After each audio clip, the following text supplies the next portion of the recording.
If you scroll through their social media, you would think you were looking at a fairy tale. They were the couple everyone envied, a storybook romance that started in middle school and after 15 years of friendship, blossomed into a beautiful marriage. Their social media pages were like a movie trailer for a perfect life, a dream wedding, globe-trotting adventures, and a radiant smile that promised a future as bright as the sunsets they loved chasing.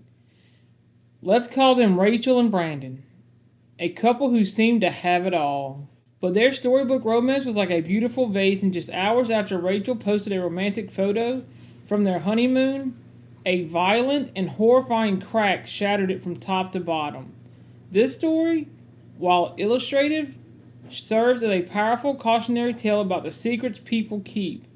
Late one autumn night, a police officer patrolling a quiet road in a small Midwestern town noticed a car stopped up ahead, its hazard lights blinking rhythmically in the dark. The lights flashed like a frantic, silent heartbeat, signaling a crisis that had already flatlined. What he was about to find inside was not only shatter the perfect image of Rachel and Brandon, but would also reveal a dark truth that no one, not even their closest friends, saw coming. To understand the shock that would ripple through their community, you have to understand the image they presented to the world.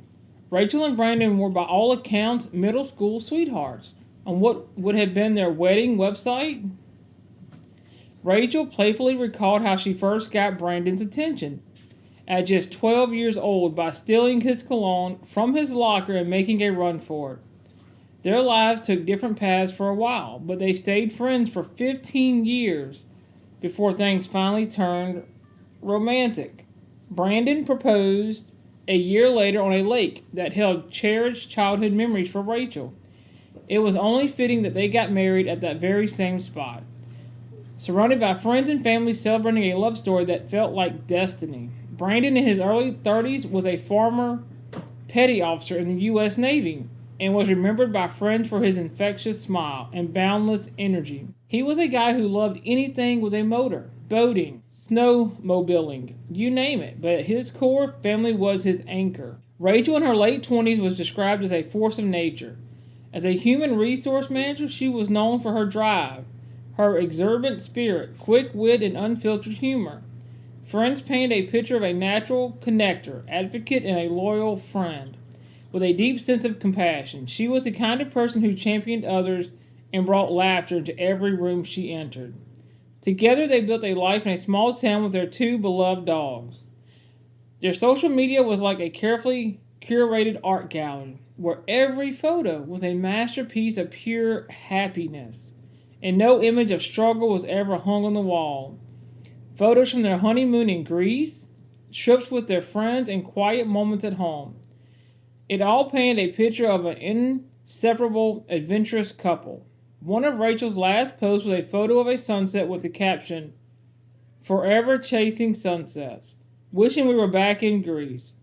It was a final haunting glimpse into the perfect life they appeared to be living. The perfect image was shattered shortly before midnight. While the specific names and locations in this account are illustrative, the scenario itself is tragically common. An officer on patrol was driving along a desolate stretch of highway when he spotted the vehicle stopped in the lane, its hazard lights flashing a silent, urgent warning. Thinking it was just another driver who needed a hand, the officer pulled over. When he looked inside the car, he made a grim discovery. The female driver and her male passenger were both unresponsive. They were later identified as both had sustained gunshot wounds. Emergency services were dispatched, but it was too late. They were pronounced dead at the scene. Investigators recovered a single firearm from inside the vehicle. The road was immediately shut down as a major crimes unit was called in to process the scene. Friends, family, and a shocked public were left reeling with questions. Was this a random act of violence, a carjacking gone wrong, or was the truth something far more intimate and far more devastating? Police initially stated only that it appeared to be an isolated incident with no threat to the public, a phrase that did little to calm the storm of speculation. For weeks, the community waited in agony as investigators worked to piece together the final moments of Rachel and Brandon's lives. Autopsies confirmed that both had died from single gunshot wounds to the head. That finding, combined with the single gun recovered from the car, began to point toward a conclusion so disturbing that many found it impossible to accept. Friends and family struggled to reconcile the image of the happy newlyweds with the sheer violence of their deaths. It felt like reading a beautiful love story only to find the last page had been ripped out and replaced with a single brutal paragraph from a horror novel. Then, the official conclusion was released. It was a homicide and take ourselves out. The investigation, after analyzing all the evidence, determined that Brandon had fatally shot Rachel before taking his own life.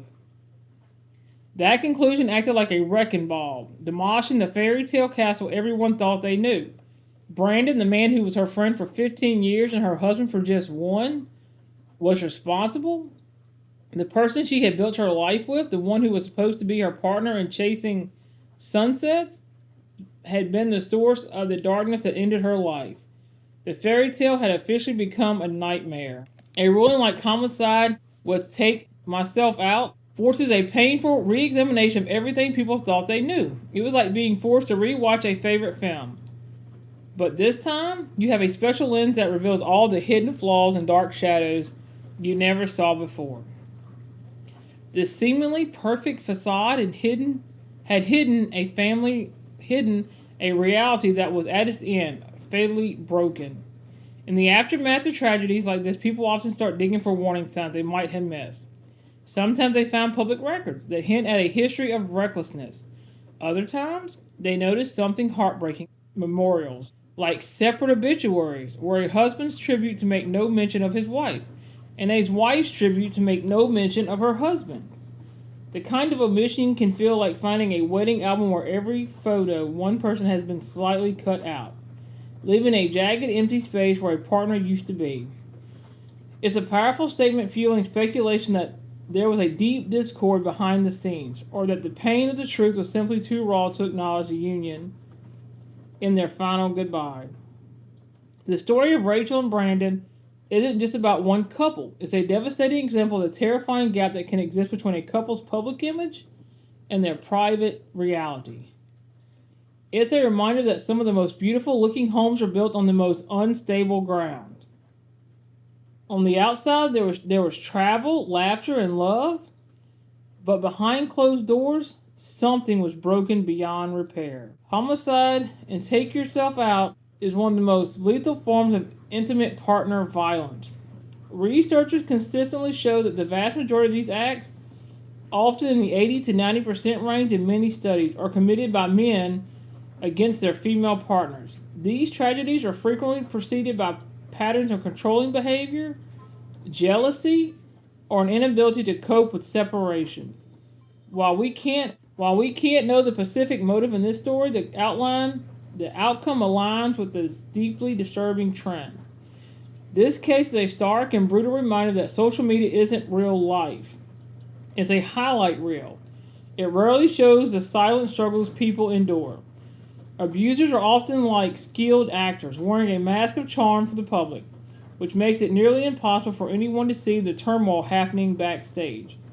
This only isolates their victims, who may feel too ashamed or too afraid to speak out, fearing no one will believe them. Rachel was described as a champion for others. It was almost unbearable irony that she may have been silenced in her own life. Her story focuses us to ask uncomfortable questions. Do we really know what's going on with the people in our lives? Do we create a safe enough space for our friends to tell us when their perfect life is anything but? That blinking car on a dark road is the perfect, heartbreaking metaphor for their entire story. A desperate signal for help that flashes brightly but is only noticed after the tragedy is already complete. The story of Rachel and Brandon began as a fairy tale but ended as a cautionary tale. A tragic testament to the fact that the most dangerous secrets are like cracks in a dam, invisible from a distance but steadily growing until the entire structure gives away. Rachel's life, full of passion and laughter, was cut short by the one person who was supposed to protect her. We must remember her not just for how her story ended, but for the vibrant life she lived. And we must learn from this by looking beyond the perfect pictures and creating a world where no one has to suffer in silence. If you or someone you know has experienced domestic violence, Please know that their help is available. You can call the National Domestic Violence Hotline at 1-800-799-7233. If you are struggling with your mental health or having thoughts of harming yourself or others, you can call or text the Take Myself Out and Crisis Lifeline at 988. Speaking up is a sign of strength, and help is available 24/7.